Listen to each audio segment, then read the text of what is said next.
All right, now we want to dimension from the bottom. You want to dimension the width of the house and everything.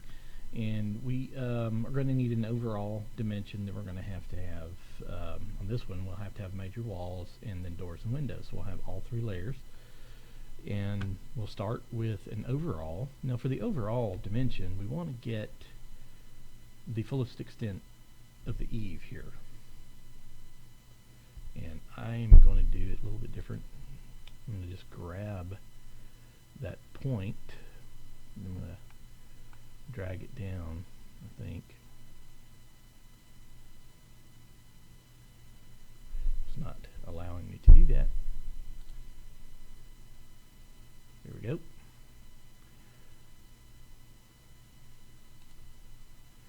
Alright, and I'm going to take it to the other overhang of the eave.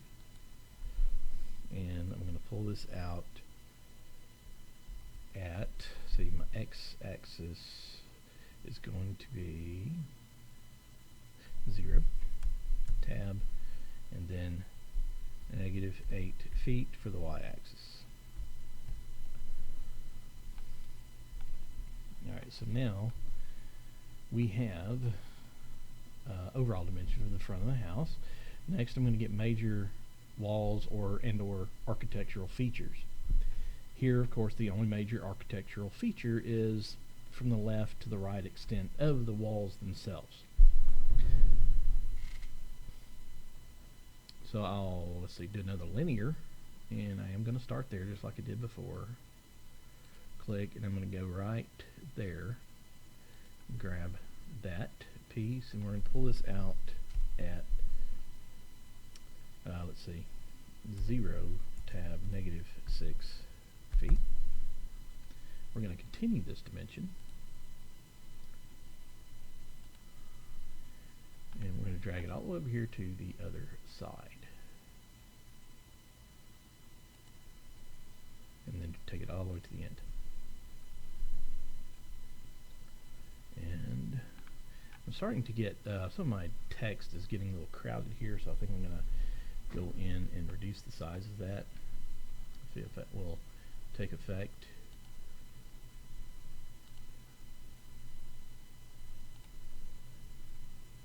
I'm at 3/16. I'm going to go 1/8. Okay, that's better. So if you find yourself doing that, if they're getting a little crowded, it's okay to change, your text height, and I can certainly help you with that. And I'm kind of missing a line here. I want to extend that line some. There we go. Now the next thing I want to do is my doors and windows. So again, linear, and my doors and windows. I'm going to start. Let's see. I'm just going to grab this again, come down, click here. Now I don't need to do the end of the wall there because I'm only worried about the doors and windows here. So that's the middle of my window. Remember, we always measure windows to the middle and doors.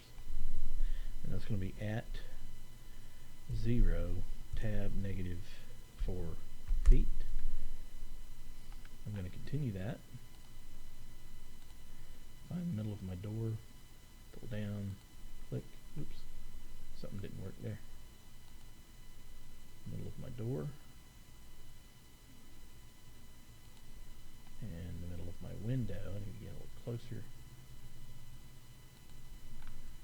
Okay, and then we'll take it all the way to the end.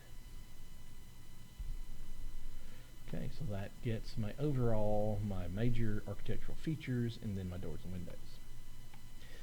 Now on this side, I don't need to do anything because I already have my overall, which the overall is the same over here as it is over here.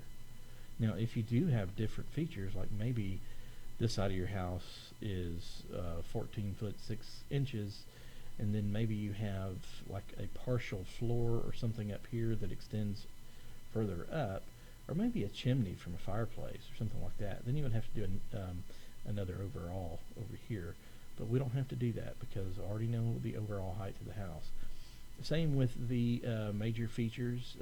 It's the same on this side as it is on this side. So it's like 8 feet from the ground up to the top of the wall, and then 6 inches for the fascia, and then 6 feet from the top of the fascia to the top of the roof. And there's nothing else. I mean, the window, the same thing. The window falls in the same mid position. I've got this dimension down here showing me where on the wall that needs to go. So I'm done with my front. Now, you need to go on with doing your sides. Do the same thing on your sides. And again, you don't have to do any of this texturing. And like I said, I don't want you to. What I do, I want you to at least get, you don't have to do the texturing inside of the roof here, but do get your roof drawn and your basic walls, windows, and doors. We'll worry about texturing and hatching later, but just get all that done first.